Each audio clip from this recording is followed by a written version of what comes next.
ધાનેરા નગરપાલિકા ચૂંટણીની આજે મતગણતરી યોજાઈ। ધાનેરા નગરપાલિકામાં ભારતીય જનતા પાર્ટીની 25 સીટો આવતા નગરપાલિકામાં કમળ ખીલ્યું છે, ત્યારે કોંગ્રેસની 3 સીટો આવી છે। આમાં ધાનેરા નગરપાલિકા વિસ્તારમાં 1 થી 7 વોર્ડમાં કુલ 28 સીટો હતી, જેમાંથી 25 સીટો ભાજપે કબજો મેળવ્યો છે। ત્યારે છેલ્લા 13 વર્ષ પછી ભાજપનું કમળ ખીલ્યું છે। સાથે સાથે ધાનેરા તાલુકાની જિલ્લા પંચાયતની 5 સીટોમાંથી 5 સીટો પર ભાજપ વિજય બન્યું છે। ત્યારે ધાનેરા તાલુકા પંચાયતમાં 19 ભાજપ, 6 કોંગ્રેસ અને 1 અપક્ષ સીટ પર વિજય થયો છે।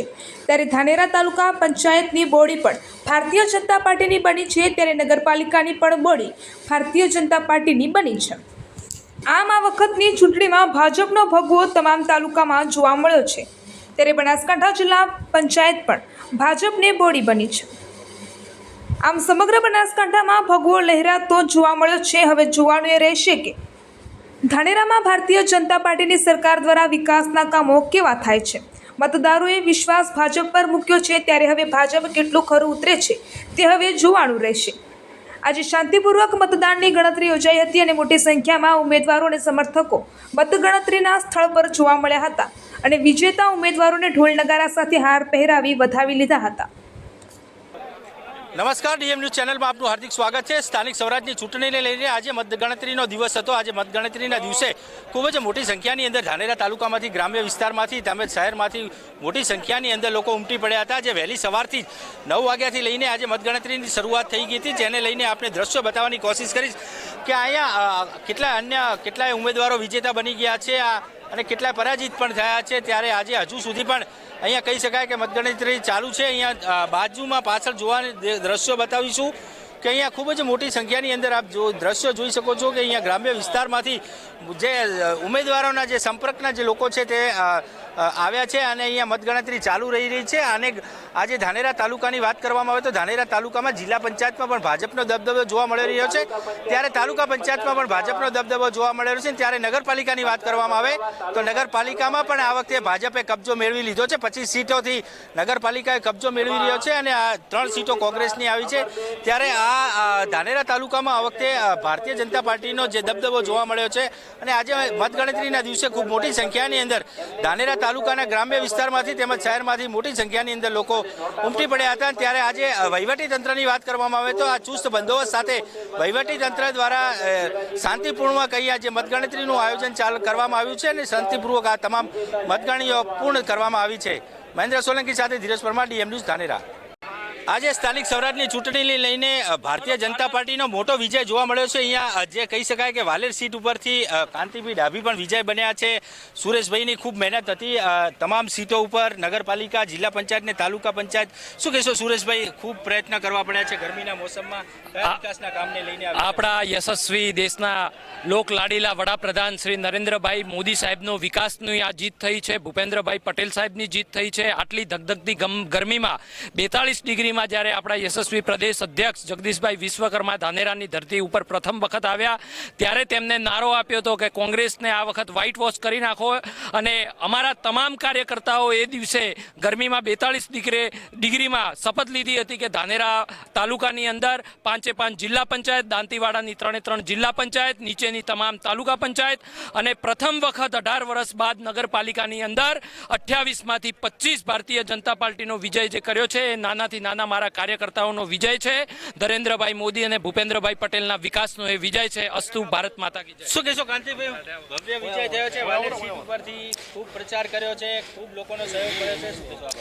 મારા પ્રથમ તો વાલેર મતદાર ભાઈઓનો તમામ 15 ગામનો હું ખૂબ ઋણી છું। મને જંગી બહુમતીથી જીતાડ્યો એ બદલ તમામ મતદાર ભાઈઓનો હું લાગણીથી એમનો ખૂબ આભારી છું અને એમના જે પ્રાણ પ્રશ્નો છે એમને ખૂબ પ્રથમ પ્રાયોરિટી આપ્યો। અહીંયા મારા આગેવાન માનનીય ભગવાનભાઈ સાહેબ શ્રી, ધારાસભ્ય શ્રી માવજીભાઈ, માનનીય સુરેશભાઈ સાહેબ શ્રી, તમામ મવડી મંડળે જે મારા પર કલશ ઝોલ્યો એ બદલ તમામ આગેવાનોનો હું પણ ખૂબ આભાર માનું છું। મારા સામે જે ઉમેદવાર મોકલ્યો છે એમાં જિગ્નેશ મેવાણીને અહીંયા મારી પ્રજાએ જાકારો આપ્યો છે અને હું આજે જય જયકાર માનું છું। મારી વાલેર જનતાનો આભાર માનું છું। નમસ્કાર, ડીએમ ન્યૂઝ ચેનલમાં આપનું સ્વાગત છે। આજે આપણી સાથે ધાનેરાના ધારાસભ્ય માવજીભાઈ જોડાયા છે। માવજીભાઈ દેસાઈ, ધાનેરાનો જે ભવ્ય વિજય થયો છે નગરપાલિકા, જિલ્લા પંચાયત અને તાલુકા પંચાયત, ભારતીય જનતા પાર્ટીનું એવું તો કયું જાદુ ચાલ્યું કે ઘણા વર્ષો પછી આજે ભારતીય જનતા પાર્ટીની આટલી મોટી સીટો આવી છે? આજે સૌ પ્રથમ તો હું ધાનેરાની વિધાનસભાની પ્રજાનો આભાર માનું છું કે સમગ્ર પ્રજાએ એકમત થઈ અને ભારતીય જનતા પાર્ટીનું શાસન સ્થાનિક સ્વરાજ્યની સંસ્થા માટે લાવવા માટે જે મક્કમ નિર્ધાર કર્યો હતો અને એના પ્રતાપે અમારું રાષ્ટ્રીય નેતૃત્વ, અમારું પ્રદેશ નેતૃત્વ એવા પ્રદેશના અધ્યક્ષ શ્રી જગદીશભાઈ વિશ્વકર્મા સાહેબ પણ જ્યારે ધાનેરાની નગરીની અંદર જાહેર સભા માટે આવ્યા, 43 ડિગ્રી ગરમીની અંદર પણ મંડપ પણ ખૂટી ગયો અને ખુરશીઓ પણ ખૂટી ગઈ. એ જ દિવસે નિશ્ચિત થઈ ગયું હતું કે ધાનેરાની પ્રજાનો, ધાનેરાના તમામ પ્રકારના સંગઠનનો, અમારા આગેવાન ભગવાનભાઈ અને સમગ્ર સંગઠન બધા જ લોકોએ સાથે મળી એકજૂટ થઈ અને બધાએ નિર્ધાર કર્યો હતો કે આ વખતે 100% રિઝલ્ટ લાવવું છે. અને અમે જિલ્લા પંચાયતની અંદર 100% રિઝલ્ટ લાવવા માટે પહોંચી ગયા. નગરપાલિકા અને તાલુકામાં પણ મોટા ભાગની સીટો ભારતીય જનતા પાર્ટી જીતી છે. એ પ્રકારે સમગ્ર પ્રજાનો આભાર પણ માનું છું. અને આપ વાત કરો છો કે કેમ, તો ભારતીય જનતા પાર્ટીની સરકારે ધાનેરા માટે જે જરૂરિયાત હતી, પાણી માટે જરૂરિયાત તો પાઇપલાઇન અને તળાવો, કોલેજની જરૂર હતી તો કોલેજ, રસ્તાઓની જરૂર હતી તો રસ્તાઓ, આ પ્રકારનું ભારતીય જનતા પાર્ટીની સરકારે જે શેષ નેતૃત્વે કામ કર્યું હતું એ પ્રતાપે આજે સમગ્ર જિલ્લાની અંદર, અને હું તો કહું છું સમગ્ર ઉત્તર ગુજરાતમાં સૌથી વધારે સારો દેખાવ જો કર્યો હશે તો ધાનેરા વિધાનસભા ક્ષેત્રે ભારતીય જનતા પાર્ટીના દરેક ઉમેદવારોને જીતાડવા માટે કર્યો છે. ત્યારે સમગ્ર ભારતીય જનતા પાર્ટીના કાર્યકર્તાઓ, સંગઠન, આગેવાનો અને સમગ્ર પ્રજાજનો અને સમગ્ર શુભેચ્છકોનો ખૂબ ખૂબ હૃદયપૂર્વક આભાર પણ માનો છું. સ્થાનિક સ્વરાજની ચૂંટણી લઈને ખૂબ જ મહેનત કરી છે, ખૂબ પરસેવો પણ વાળ્યો છે. કયા વિકાસના કામો મતદારો પાસે લઈ ગયા હતા જેના કારણે આટલી મોટી સફળતા મળી છે? આ વખતે 2026ની સ્થાનિક સ્વરાજની ચૂંટણીમાં ધાનેરા વિધાનસભાની દોતીવાડા તાલુકા પંચાયત, ધાનેરા તાલુકા પંચાયત અને વિધાનસભાની 8 જિલ્લા પંચાયત ઉપર ભારતીય જનતા પાર્ટીનો ભગવો લહેરાયો છે. અને ધાનેરા શહેરમાં નગરપાલિકાની 28માંથી 25 સીટો જંગી બહુમતીથી ભારતીય જનતા પાર્ટી જીતી છે.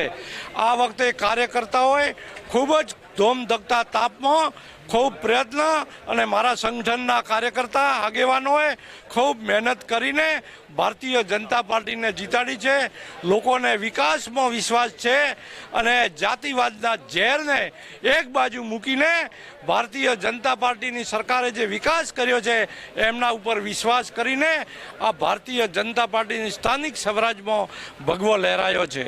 આ ભગવા લહેરાવાનું કારણ લોકોને વિકાસ જોઈએ છે, તો આવનારા સમયની અંદર કયા પ્રકારનો વિકાસ થઈ શકે તેમ? લોકોને ગામડામાં આ વખતે ફક્ત ને ફક્ત જે તળમાં પાણી નથી એના માટે આપણી ભારતીય જનતા પાર્ટીની સરકાર, આપણા વડાપ્રધાન નરેન્દ્રભાઈ મોદી, મુખ્યમંત્રી ભૂપેન્દ્રભાઈ પટેલ, અમારા વિધાનસભાના અધ્યક્ષ શંકરભાઈ ચૌધરી, સૌએ જે અમારી માગણી હતી, આપણા ધારાસભ્ય માવજીભાઈ દેસાઈ અને અમે સાથે મળીને સરકારને રજૂઆત કરી કે મારા તાલુકાને નર્મદાના પાણીથી તળાવો ભરવા અને એની મંજૂરી આપી, જેથી લોકોમાં ખૂબ વિશ્વાસ બેઠો છે. અને શહેરની સુખાકારી સલામતી માટે અમે જે ખાતરી આપી હતી એના માટે પણ લોકોએ વિશ્વાસ કરીને ભારતીય જનતા પાર્ટીને વિજય અપાવ્યો છે. આપ સૌને ખબર છે કે ધાનેરા નગરપાલિકાની સામાન્ય ચૂંટણી યોજાઈ હતી 26 એપ્રિલ 2026ના રોજ એનું મતદાન હતું. અને આજે 28 એપ્રિલ 2026 સવારે 9 વાગ્યાથી આપણે મતગણતરી એમની શરૂ કરી હતી. ધાનેરા નગરપાલિકાની અંદર કુલ 1 થી 7 વોર્ડ છે અને દરેક વોર્ડની અંદર 4 બેઠક, એટલે કુલ 28 બેઠકો હતી. 28 બેઠકોમાંથી આજે રિઝલ્ટના અંતે, મતગણતરીના અંતે 25 બેઠકો ભારતીય જનતા પાર્ટી અને 3 બેઠકો ભારતીય રાષ્ટ્રીય કોંગ્રેસને મળી છે. આ રીતે 28 બેઠકનું પરિણામ જાહેર થઈ ચૂક્યું છે ધાનેરા નગરપાલિકાનું. અને જે રીતે ચૂંટણી શાંતિપૂર્ણ માહોલમાં પૂરી થઈ હતી એ રીતે આજે મતગણતરી પણ એટલી જ શાંતિપૂર્ણ માહોલમાં પૂર્ણ થઈ છે. અને તમામ ઉમેદવારો અને તમામ પક્ષોનો અમને અને તમામ પત્રકારો મિત્રોનો સૌનો અમને ખૂબ સારો સાથ સહકાર મળ્યો છે. તો આ રીતે આજે મતગણતરીનું કાર્ય અમે પૂર્ણ કરેલ છે.